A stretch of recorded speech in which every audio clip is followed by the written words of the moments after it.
Y'all caught up on Jujutsu Kaisen? I've been watching that right now while I was preparing to start this video. I would show y'all, but I can't take the camera off the tripod.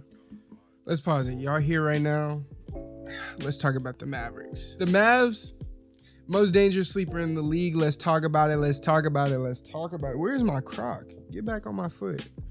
Let's talk about it. So April has arrived, and we're in the final month. The regular season's over. Tonight's the playing game, and I hadn't anticipated making this video again because I made a Mavs video before, and I talked mostly about Derek Lively. I talked about how this team is, they could be a pretty good, what do we call it? Dark horse, that's the word. I almost forgot the word. In this I won't even say last month, over the last 25 games following the trade deadline, the Mavs have exhibited the characteristics of a contender. They have shown it, and they rank 3rd in net rating, 4th in offensive rating, 7th in defensive rating, and they've secured victories over multiple championship contenders over this 25 game stretch. And they are a team that is showing they are here, all while Luka Doncic is leading them, and Kyrie is doing the things we expected him to do with the backcourt with Luka Doncic. They're both unstoppable. You come double off of Luka, Kyrie, he's going to get you 30. Easy. Gafford, amazing trade piece, amazing addition to this team. I talked about how Lively was perfect. He was a perfect draft piece. But when you looked at their depth, they had no real depth in the front court. They had Powell and they had Maxi Kleber, who both suck. I don't know how they still have jobs in the league. I don't know how they're still in the Mavericks uniform. If you're a Mavericks fan watching this right now, you understand how much those two guys are. You respect them for, I don't know if you respect them for their time there. I don't know. I'm trying to give them some love for their longevity in a Mavs uniform, but it's like they shouldn't even been there that long, bro. Like they suck. So what did they need to do? They brought Gafford. Now Lively has been out for a while dealing with some personal family issues. His mom, prayers up to my Dukes. You already know what's going on with that. If you don't know what's going on, it's not my business to tell. Go ahead and go use Google. You're already on your phone right now as it is. If you got one of these trusty Dundee things here, you could just swipe up, play me in the top corner of the screen as you look it up. You ain't even got to leave this video. But with that said, Gafford has held it down. Now when Lively comes back, it's crazy because first of all, I don't know who starts. Probably Gafford because Live has been gone so long, but this is a perfect 1-2 punch. This is a great 1-2 punch, especially with these two back. Lively hasn't been there. Like I don't know if people understand.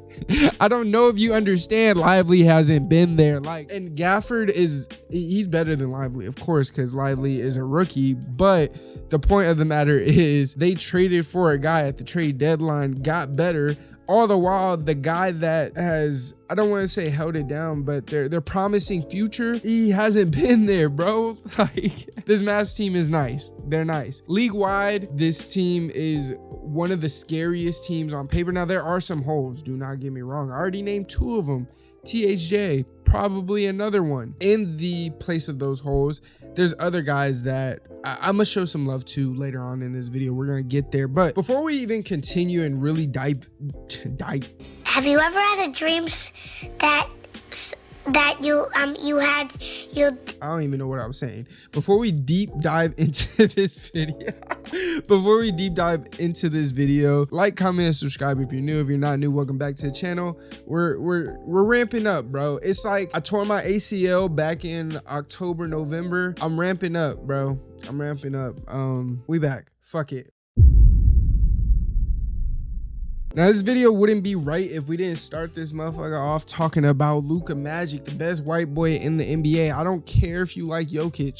It's Luka Magic. Simple. But anyway, league-wide, he averages 2nd highest points, 33 points. Actually, he ended up taking over the first place, I want to say. I think Luka ended up being the league leader in points per game.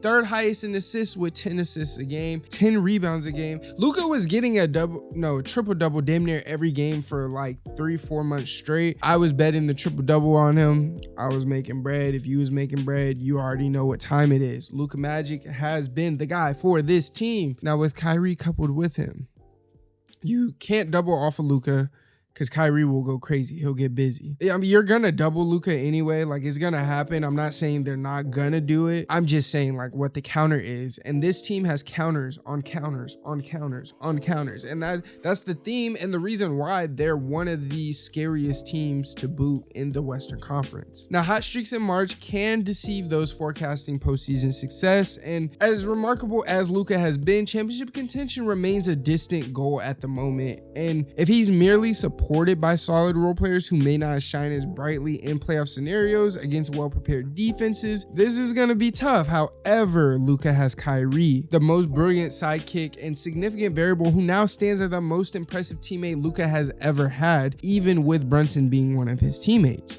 Now, when the Mavs acquired Kyrie, doubts did arise, and a little over a year later, he has proven more effective than erratic on a team that has bolstered its supporting cast admirably. Now, I'm going to tell you guys this now, and I'm going to say this now. Kyrie's not a problem. Teams didn't care about him for real. Mark Cuban, he's shown that he really takes care of his guys, takes care of his players. And I'm going to be honest, I think Kyrie finishes his career in a Mavericks jersey for that reason, primarily. Like, the only other reason he finishes his career in another jersey is because he wants to live there, like Miami or shit. If he goes to LA, LeBron probably won't be there no more, but you feel me. That's basically where I'm coming from in that. Since February 3rd, Kyrie has not missed a basketball game. He's averaging approximately 26 points, 5 assists, and 5 rebounds per game while achieving 50, 40, 90 shooting splits. And throughout the season, Dallas's offense thrives with Irving on the court, whether alongside Luka or not. Now together, their energy is sublime. It's beautiful. I've never subscribed to the notion that supremely talented duos falter due to a supposed lack of ball distribution, especially when both excel in shooting, dribbling, and passing the ball, and one unequivocally outshines the other. Kyrie comprehends this dynamic more than anyone else in the league. He's adapted his game without sacrificing his efficiency, and that's proved the world for this Mavericks team. This adjustment has transformed Dallas into a formidable force when Luka and Kyrie share the court. As a duo, their net rating since the trade deadline ranks third amongst pairings with at least 600 minutes played, driven by their technical prowess, their IQ, and just overall collaboration together. They epitomize the word dominance. Now, what worries me about the Mavericks, it's Jason Kidd. When it comes to playoff basketball, there's no overcoming bad coaching. Now, Jason Kidd isn't a bad coach, so to speak, but he's not, I wouldn't call him above average, and he is very questionable in his lineups, his rotations, and who he plays sometimes. Like we said at the top of this video, Maxi Kleber getting 25 minutes makes no sense. I don't get it. I don't even care that you don't have depth. Play someone else. Go small ball. It's not going to help you, and especially in the playoffs, it'll look so nasty. Do not do that to yourself, Jason Kidd. You will have this team going home. I worry about that. I don't really care for Jason Kidd as a coach. I don't think he's the best coach for you guys' team. I don't really like the kind of coach that sits there and says when another team goes on a run, that's up to them to figure it out. That's not. It's quite literally your job to figure that out, Jason Kidd. And that's my problem with him and this team in the playoffs and why they stay in that dark horse kind of level. Now, this team has gotten a lot better. You see guys like Dante Exum having a career resurgence right now. He saved, at least for me, being called a bust. He's hooping. He's the kind of spark plug, and me and my friend were talking about this. Shout out to you, Woody. He's a spark plug, sort of like TJ McConnell. He comes out there, provides great basketball, great energy, shares the ball, plays great defense, and plays his role to a T. And that has helped this team tenfold. Like I said, there are a couple holes, but they helped fill it with PJ Washington, Derrick Jones Jr. Like I said, they got Daniel Gafford. So there's some guys that don't have to play anymore, like Dwight Powell and Maxi Kleber, that used to have to play before. PJ Washington has been huge. That was one of the biggest pickups that I absolutely love, that I still think goes under the radar till this very moment, because if you don't pick him up, you're playing Dwight Powell, you're playing Maxi Kleber, you're playing guys that have shown that they can't do it. They're not gonna be able to do it. And the guys that you've brought to the team, Exum, PJ, Derrick Jones, Daniel Gafford, that I'm not gonna say they're the reason, but those moves are largely, I'd say that's 35% of the puzzle and why you're a team that you are now and played the way that you did to end the back half of this season. Now, in conclusion, the Mavericks, led by Luka Magic and Kyrie, they represent a formidable force for any team in the playoffs. Now it's going to come down to who they line up against, who they play against. And as it stands right now, they're playing the LA Clippers in the first round. They are playing in LA first because LA has home court advantage with the 4th seed, while Dallas is the 5th seed. And I think Luka can take over, do what he needs to do. Luka always seems to tap that ass when they play against the Clippers. I look forward to seeing it once again. And when Luka Magic does his big one on the Clippers and they end up beating them, I'm not gonna say how many games, I just think they're gonna end up beating them. They're then gonna see the winners of OKC and whomever the 8th seed is. Personally, I think I said I chose the AC to be the Warriors. I'm pretty sure I chose them. So likely they'll be playing OKC.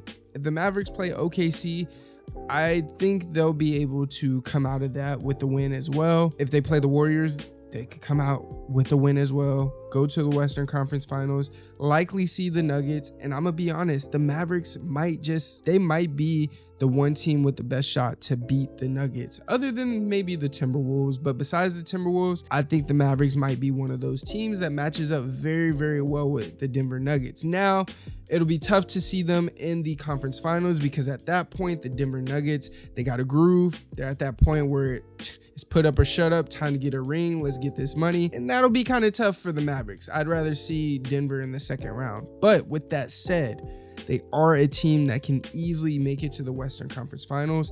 I could see it happening very quickly. Beat Clippers, beat whoever wins in the 1-8 matchup. You're there. Simple as that. You already know. I don't know why I said that. That was like a Booger McFarland take. Like, obviously you win rounds 1 and 2, you're in the conference finals, nigga. Like, what are we talking about? But that's all I got for you guys in this one. Let me know what you guys think about the Mavericks in the Western Conference, what you think about them being a dark horse, a perennial threat for the Western Conference, and honestly, what do you think about their future? I like the pickups that they had. I think next year they can really strengthen their roster through the offseason, come in next year and really, play some great basketball. The Mavericks could be a top 3 team next year.